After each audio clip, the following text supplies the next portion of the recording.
नाथ जी, गुरु गोरखनाथ जी के चरणों में आदेश आदेश आदेश। महामाई महाकाली भैरव बाबा भगवान दत्तात्रेय जी, नवनाथ 84 सिद्धों के चरणों में आदेश आदेश आदेश। अलख निरंजन हर हर महादेव। आज बात करते हैं 26 जून सोमवार की, आषाढ़ शुक्ल पक्ष की आज अष्टमी तिथि है। आज सूर्योदय का जो समय है वो सुबह को 5:24 पर रहेगा, जबकि सूर्यास्त शाम को 7:22 पर होगा। विक्रमी संवत 2080 में अभिजीत मुहूर्त का समय 11:55 से दोपहर 12:51 तक रहने वाला है। राहु काल 7:09 से सुबह 8:54 तक रहेगा। दिशा शूल पूर्व की रहेगी। कन्या राशि, चंद्रदेव आज राशि परिवर्तन करके कन्या राशि में आ रहे हैं। बुधदेव कन्या राशि में रहेंगे और जो आपके चंद्रदेव हैं वो भी बुधदेव की जो राशि है उसमें आ जाएंगे। तो मिथुन और कन्या, एक में बुध और एक में चंद्रदेव। देखिए, बड़ा ही अच्छा योग यह कहा जा सकता है, क्योंकि जब भी बुधदेव अपनी राशि में आते हैं तो चंद्रदेव कन्या राशि में आते हैं तो बहुत अच्छा फल देते हुए हमने देखे हैं। कारण क्या है कि चंद्रदेव को रानी कहा गया है, और जब वो युवराज अर्थात अपने पुत्र के घर में आती हैं तो बहुत ही पावरफुल हो जाती हैं, बहुत ही मधुर रिश्ते बनते हैं। और चंद्रदेव जो आज गोचर करेंगे वो सूर्यदेव के नक्षत्र से करेंगे, और सूर्यदेव भी बुधदेव की राशि में बुधदेव के साथ ही विराजमान है। तो बहुत ही कल्याणकारी समय आज कन्या राशि वालों के लिए कहा जा सकता है, क्योंकि दोनों ही चीज़ें कन्या राशि में हो रही हैं। कन्या राशि में चंद्रदेव का गोचर, बुधदेव का अपनी ही राशि में होना, सूर्यदेव का भी बुध की राशि में होना, और चंद्रदेव का सूर्य के नक्षत्र से गोचर कल्याणकारी स्थिति उत्पन्न करेगा। आज यह समझिए कि जो आप मांगते हैं वो आपको मिल जाएगा। तो कहते हैं ना, मन मांगी मुराद पूरी होना। तो मन मांगी मुराद पूरी होने की संभावना आज आपके लिए तैयार हो रही है। अब इसको और ज़्यादा बेहतर कैसे करें और क्या क्या इसमें बेहतर हो सकता है, इसके बारे में बताएं। इससे पूर्व यह जरूर कह दें कि भैया, जो नंबर आपके स्क्रीन पर आ रहा है उस पर प्लीज़ आप कॉल मत कीजिए। आप सिर्फ और सिर्फ मैसेज कीजिए। विपिन जी आपके मैसेज का रिप्लाई करेंगे, वो कॉल नहीं उठाते। हमने उनको अब बोल दिया है कि कॉल मत उठाइए। जो आपकी क्वेरी है, आप अपनी क्वेरी को उस नंबर पर व्हाट्सअप मैसेज कर करके सॉल्व करा सकते हैं, बट प्लीज़ कॉल मत कीजिए। हमारी आपसे देखिए बहुत विनती है, क्योंकि हम बहुत छोटे से आदमी, हमारे पास ना तो स्टाफ है ना कुछ है। ये हमारे मित्र हैं जो हमारे साथ हैं, हमारे साथ लगे रहते हैं, और बाकी सारा कार्य हम खुद ही करते हैं। वीडियो बनाना, एडिटिंग करना, आप लोगों के लिए इतनी मेहनत कर रहे हैं तो थोड़ा सा हमारा भी सहयोग कीजिए कि कॉल मत कीजिए। अब देखिए, सबसे पहली बात तो चंद्रदेव जो आपके एकादशेष हैं वो आपके लगन में आ जाएंगे, अर्थात आपके व्यक्तित्व में एक निखार आएगा। अब तक यदि आप आर्थिक रूप से पिछड़े थे तो अब आर्थिक रूप से आपके मजबूत होने का टाइम चंद्रदेव की कृपा से आ रहा है, क्योंकि आपके एकादशेष हैं। और एकादशेष का जब लगन से संबंध बनता है तो यह बहुत बड़ा राजयोग बनता है, और इस राजयोग के कारण कई चीज़ें आपके पक्ष में होती हैं। अब देखिए, चंद्रदेव जब आपके लगन में आएंगे तो सप्तम भाव को देखेंगे, इससे सप्तम भाव मजबूत होगा। सास बहू में कोई दिक्कत थी तो वह दूर होगी, क्योंकि चंद्रदेव जो मुख्य कारक हैं वो चतुर्थ भाव के हैं, आपके सुखों के कारक हैं। और देखेंगे सप्तम भाव पर तो पत्नी और माता दोनों में सामंजस्य बनेगा। दोनों के बीच जो विचारों में मतभेद था वो खत्म होगा।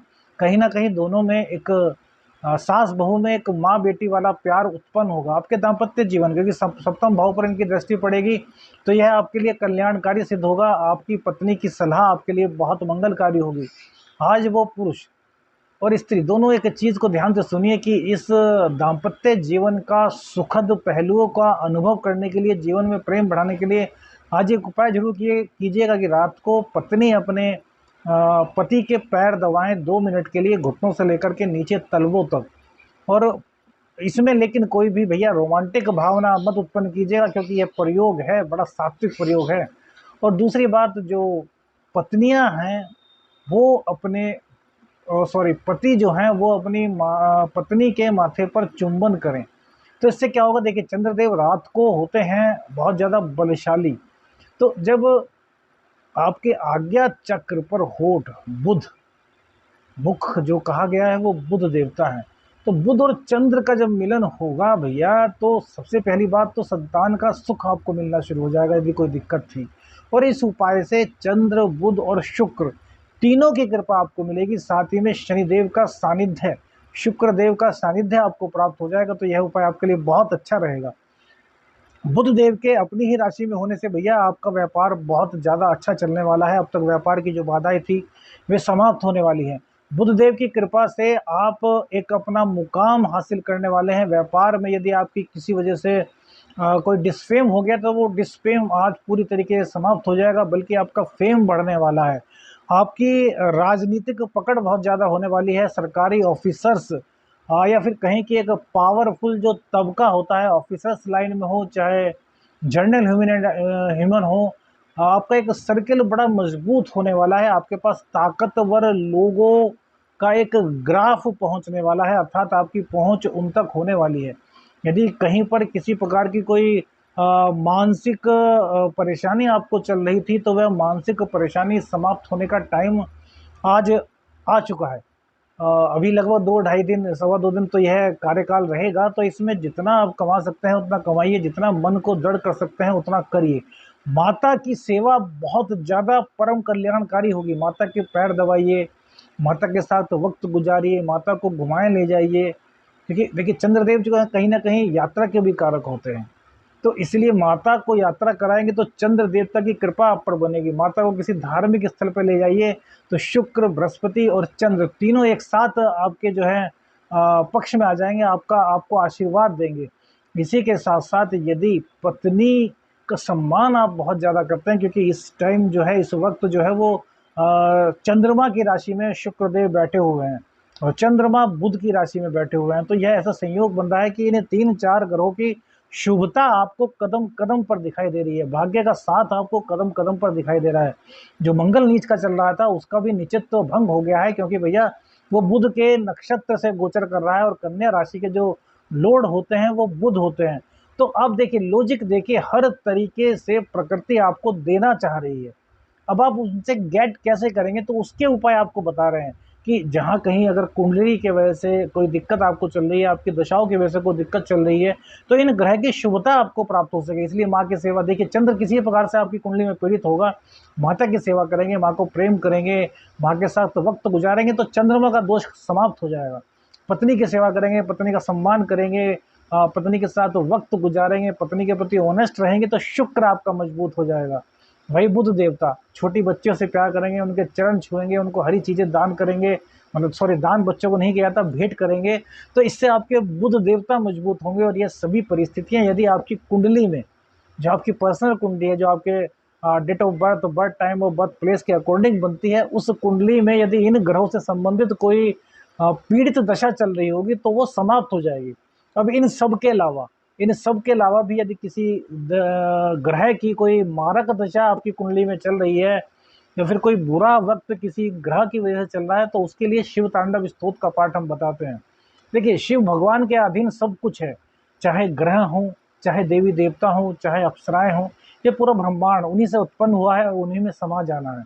तो शिव तांडव स्तोत्र की महत्ता को यह सुनिए कि रावण जो इतना बड़ा ज्ञानी था, जब उसकी उंगली ही कैलाश पर्वत के नीचे दब गई, उसका घमंड तोड़ने के लिए जब रावण ने कैलाश पर्वत को उठा लिया और भगवान शिव ने देखा कि यार ये तो बहुत घमंडी हो गया है, तो उन्होंने अपनी शक्ति से उस कैलाश को दबा दिया जिसके नीचे की उसकी उंगली दब गई। तो वो दर्द से चीख मारने लगा। तो जब उनने दर्द से चीख मारा और उसको कुछ भी नजर नहीं आया, तो भगवान की उसने स्तुति की, वही शिव तांडव स्तोत्र है। इस शिव तांडव स्तोत्र का पाठ करने का मतलब है कि डायरेक्ट भगवान शिव शंकर के समीप चले जाना, उनकी कृपा प्राप्त कर लेना, उनका सानिध्य प्राप्त कर लेना। तो शिव तांडव स्तोत्र आपकी कुंडली की किसी भी बुरी से बुरी दशा को दूर करने में सक्षम है। इसलिए आपको बताते हैं कि भैया शिव तांडव स्तोत्र का पाठ कीजिए। शिव तांडव स्तोत्र का पाठ करने से चंद्रदेव मजबूत होते हैं, जो कि आपका एकादशेष है। ज़्यादातर लोगों की दिक्कत क्या होती है, धन संबंधी। बिजनेस था, खत्म हो गया, धन नहीं आ रहा है, नया बिजनेस किया है वो चल नहीं रहा। तो कुल मिलाकर के सब का जो जड़ होता है वो है धन, और धन इस कन्या की कुंडली में सिर्फ और सिर्फ चंद्रदेव दे सकते हैं। इसके बाद शुक्रदेव, क्योंकि वो भाग्य के कारक हैं। बुध देव जो कि आपकी राशि के स्वामी हैं, और शनि देव तो आपको देने पर इस टाइम पूरी तरीके से तैयार हैं, तो बस आप लेने वाले चाहिए। व्यापार में बहुत अच्छी आपको आज तरक्की मिल रही है, व्यापार दुन दुनी रात चौगुनी तरक्की कर रहा है। अभी तक सिंगल थे तो अब डबल होने का टाइम आ गया है। प्रेम नहीं मिल रहा था तो अब प्रेम मिलने का समय भी आपका आ गया है। आपके जीवन में कोई ना कोई विपरीत लिंगी का आगमन हो सकता है। जॉब नहीं थी तो आज आपको जॉब मिलने के पूरे चांसेस हैं, थोड़ा ट्राई कीजिए। गणेश भगवान जी को दुबड़ा घास अर्पित करके आप इंटरव्यू के लिए चले जाइए। ईश्वर की इच्छा हुई, आपकी श्रद्धा सच्ची हुई, आपको विश्वास हुआ गणपति जी पर, तो आज आपको जॉब मिल जाएगी। साझेदारी में कोई प्रॉब्लम चल रही थी तो वह आपकी आज पूरी तरीके से समाप्त हो रही है। इंट्यूशंस जिसको कहते हैं ना, आपको इंट्यूशंस आएंगे कि यार यह हो सकता है। तो भविष्य में होने वाली दुख करने वाली और सुख करने वाली दोनों ही तरह का ज्ञान आपको हो जाएगा, जिससे कि आप अपने रास्ते को चेंज भी कर सकते हैं। बताइए इतनी अच्छी दशा, इतना अच्छा लग्न अब कब हो सकता है। कन्या राशि, कन्या लगन वालों के लिए यह दिन बहुत ज़्यादा शुभ होने वाला है। तो इन शुभ दिनों को और शुभ करने के लिए धार्मिक कार्यों में अभिरुचि लीजिए। संतान का सुख आपको आज मिल रहा है, संतान से सुख मिल रहा है। संतान प्राप्ति के लिए प्रयास करना चाहते हैं तो संतान प्राप्ति के लिए भी आज प्रयास करने का पूरा अच्छा दिन है। रात्रि लगभग 10:30 के बाद आप यह प्रयास कर सकते हैं तो आपको संतान की प्राप्ति होगी। इसी के साथ साथ यदि कहीं पर माँ का स्वास्थ्य खराब था तो माँ का स्वास्थ्य अब अच्छा हो जाएगा। यदि आप किसी बीमारी से जूझ रहे थे तो वो बीमारी आपकी अब समाप्त होने वाली है। मुंह संबंधित कोई रोग था तो वो अब धीरे धीरे करके आपका समाप्त हो जाएगा। नशा छोड़ने की प्रवृत्ति भी आपके अंदर इन दिनों आएगी। कुल मिलाकर के हर तरीके से यह शुभ है। बस शिव भगवान को अभिषेक, दूध से अभिषेक कीजिए और शिव तांडव स्तोत्र का पाठ अवश्य कीजिए। आदेश आदेश, अलख निरंजन, हर हर महादेव।